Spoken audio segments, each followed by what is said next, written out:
Okay, good evening. On the lighter side, dito naman tayo sa buhay artista.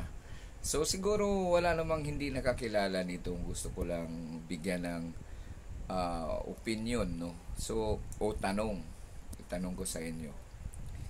Ah, ano bang meron nito si ito na kahit anong programa na binibigay sa kanya, talagang nagsashine, ano? So, nag-extend yung, kunyari, yung initial programming na yan ay intended ng ilang weeks lang, napapahaba niya na dahil alam naman natin na sikat siya, pero marami namang sikat na pag inassign mo sa ibang aspeto, hindi siya nagkiklik.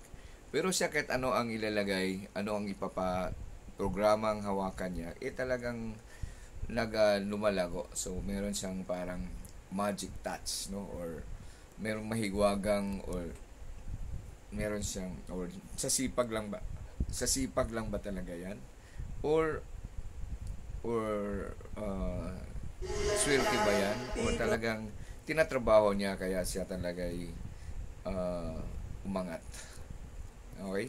So, kung sino ito, so siyempre kilala niyo siya.